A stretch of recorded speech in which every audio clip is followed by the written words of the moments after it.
Hello and welcome to the 4th Age Total War Hot Seat session with Wombat or Wombat as you please. We'll be playing the Dwarves. We are in turn 12.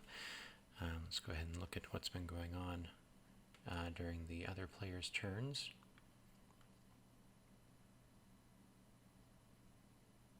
Okay, it looks like, Jesus Christ. Well, Harad has been busy. May as well get eyes on just how far they've been able to go. Get, like over here would be good. Actually, no, here's good.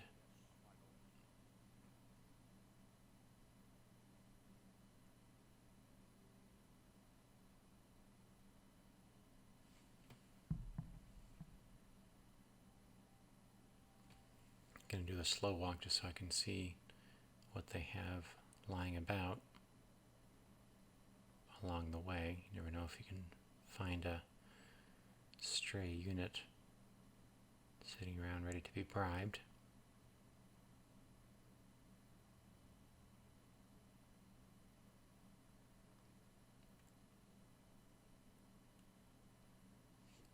Like there.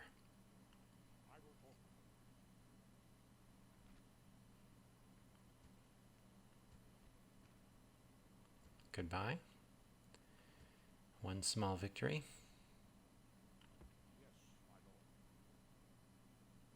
And that will unfortunately be the only time I can bribe a unit with this particular emissary. But my hope is to get a lot more emissaries in this area.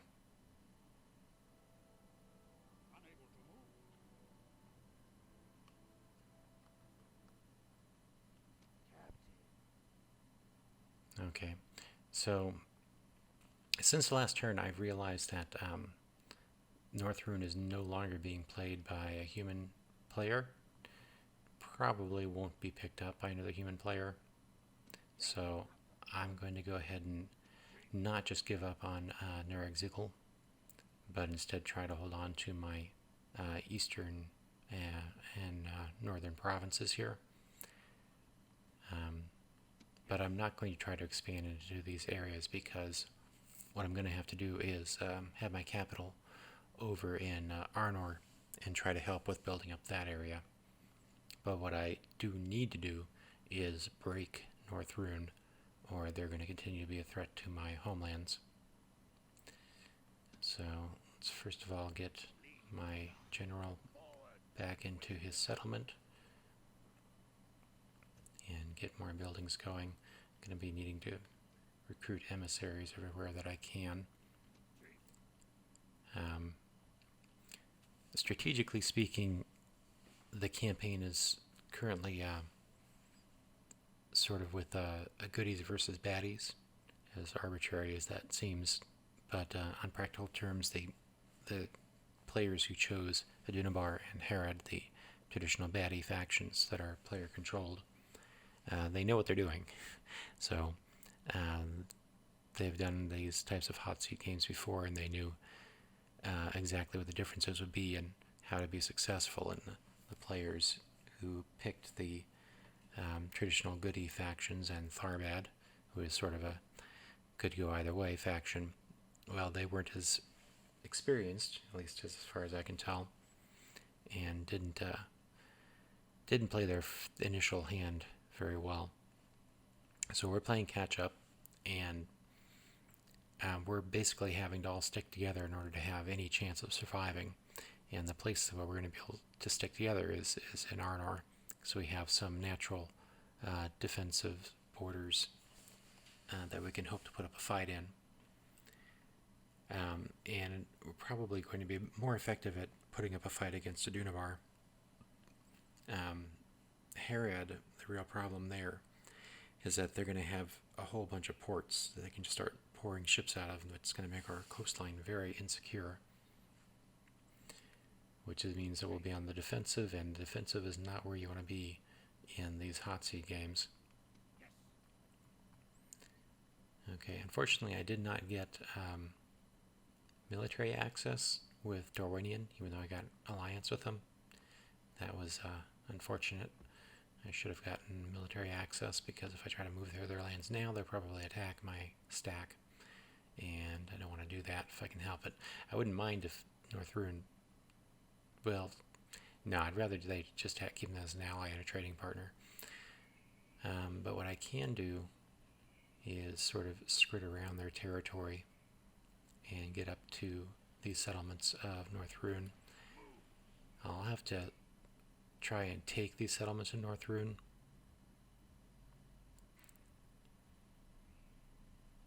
But I don't think I'll be able to hold them.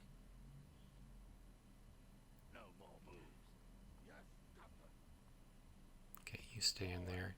Should have checked to see if there was any mercenaries to be had in this area.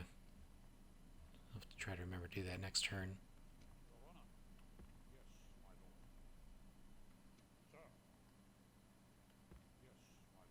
Okay, just need to keep an eye on what's going on over here.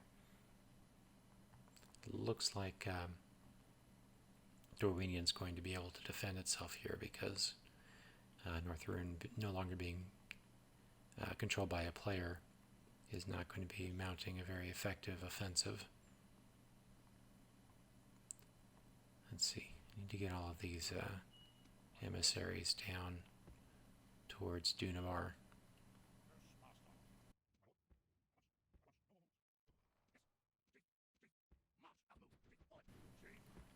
Okay, that's a respectable sized army.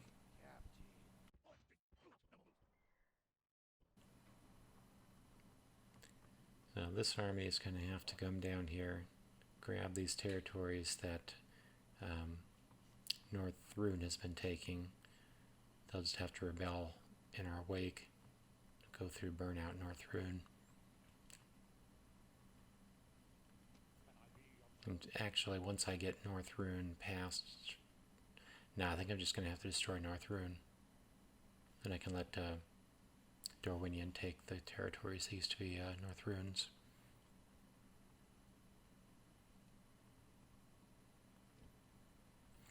Okay, so I've been given these territories to develop because my allies feel like these are territories that are secure enough. But whenever I'm given a territory like that, house rules are I have to send my troop, the garrison that I get from that trade outside the settlement and disband them. So I'm going to have to go ahead and do that. Otherwise, players could easily just gift each other settlements over and over again and get huge numbers of useful units. So a whole bunch of little units like this could man a lot of camps, or they could move population into places where they normally wouldn't have a lot of population. Any number of things. But I can still keep one unit because it will need a garrison. Let's see, we want to get this on growth. Good.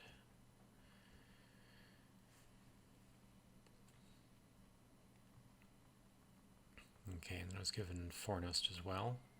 Let's hope there's, there are all these tiny ones. Okay.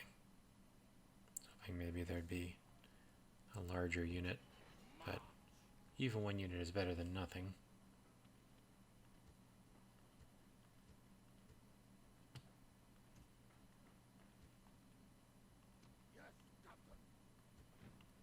I actually want to move my capital here, probably.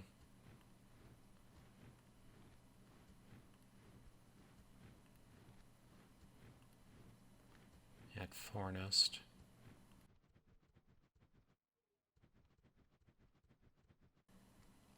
Okay, and then this guy is going to be my garrison here at Rhun.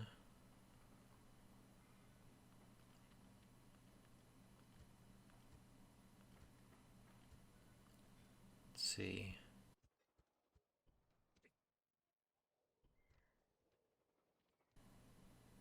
Why can't I recruit this?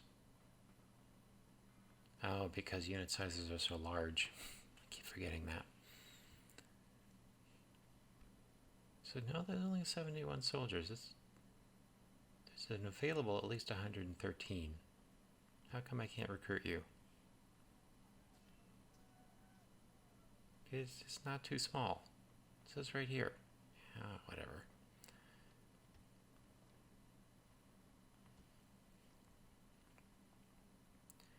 Okay. So I was hoping to take Sarnford as a permanent dwarven settlement. It's because it kind of makes sense, but it's okay. Tharbad wants to have it. And at least I can move through their territory. It's the important thing, really.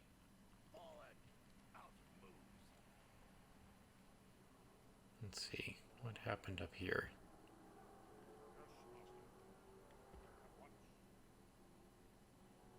Ah, that's a waste of time right there.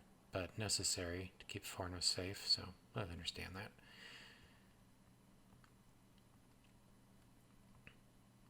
But good job taking Bree. Good on you. Next job. Well, I mean, let's see. Oh dear. This guy can move far.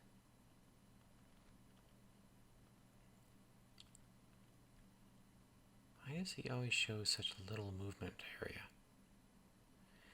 At any rate, I'm worried here that this guy will be able to get to Farnos in one turn. Still, I have somebody inside. Let's go ahead and move the capital here.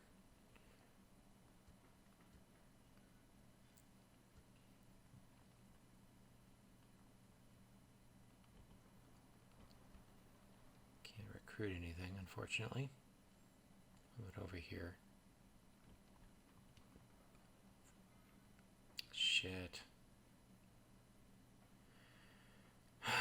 Public order is going to be a bitch. I don't even know if I can hold on to Grimold.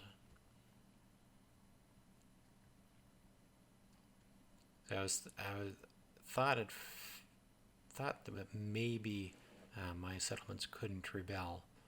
I didn't know exactly what kind of changes the hot seat made in that respect. Apparently none, because this province over here did rebel. Yes, because you can see it's owned by the rebels, not by North Rhun. So it wasn't captured, it just rebelled. So in the very first iterations of the 4th Age Total War mod, Dwarven and Elven settlements couldn't rebel.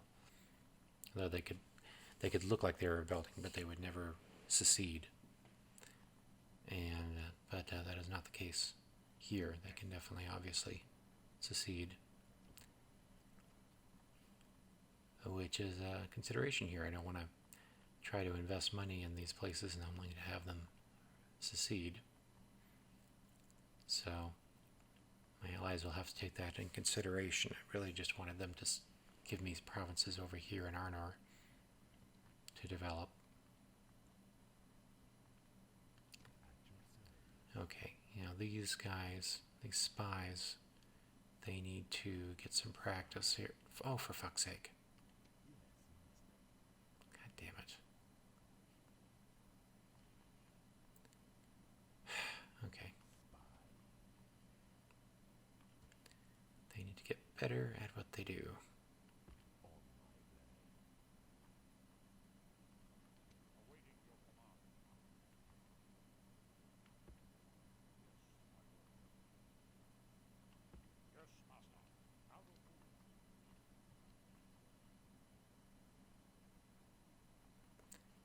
Alright, let's go through our emissaries methodically.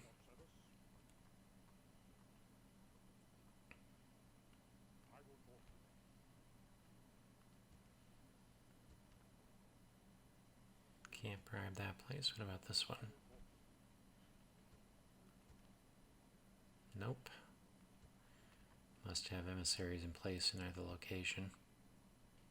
Still, they should be very easy to take once my allies get in the area. The real problem is going to be the stack here. Mean stack. That stack could probably take this elf host. Well, probably. If it can't take this elf host, it's almost certainly just because Glorfindel's there, and Glorfindel could die at any time. So they'll have to move quickly to get a Dunabar defeated in Arnar for it to be sure of a secure area for the time being. Damn, no mercenaries. Wish my allies would leave me some mercenaries. I need mercenaries for at least garrisoning things.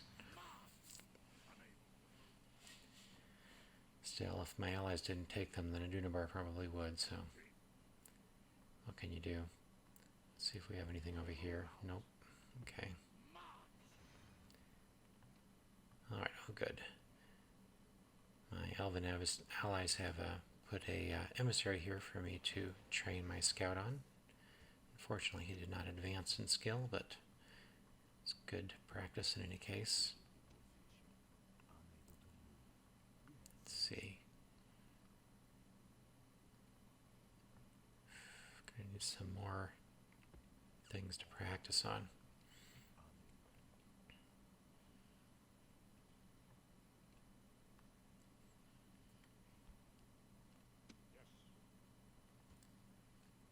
Okay, you need to go over here.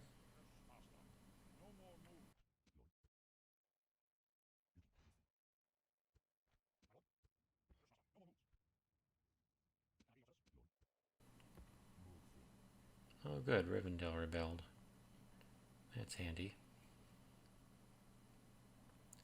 That means Dunabar probably didn't have time to convert the population there away from Elvish, which means we could still use it as a population recruitment center for the elves. And the elves are going to be very important for maintaining strong front lines that can't be easily pushed back.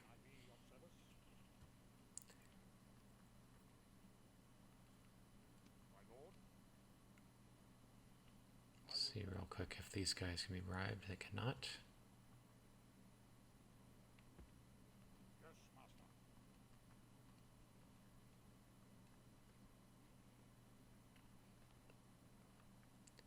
Okay, that's all my men. Now let's just go through the settlements, make sure that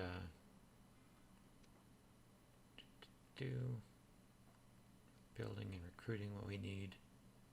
Gonna get some ballistas here.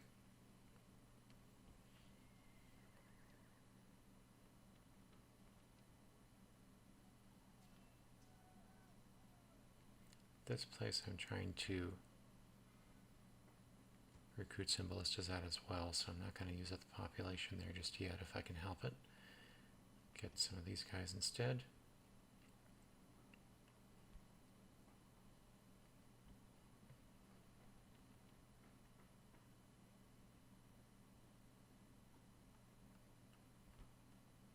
Okay, let's go ahead and increase construction speed.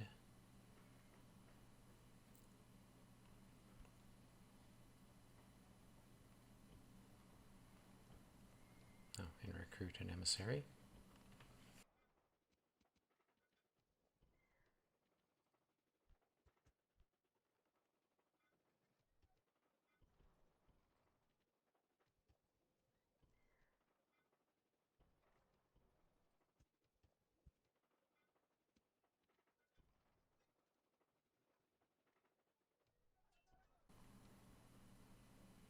And Bragastolad we're going to lose.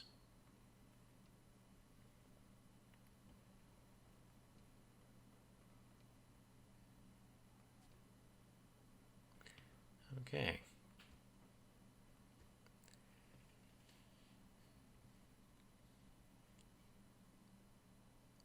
I think that may be everything that we can do at the moment. So I hope you'll have the patience to tune in for the next turn that we're able to play. I know this is taking a long time for this series, but I hope it will eventually be rewarding as an experience. It's certainly interesting for me to learn sort of the same game, but from a new angle.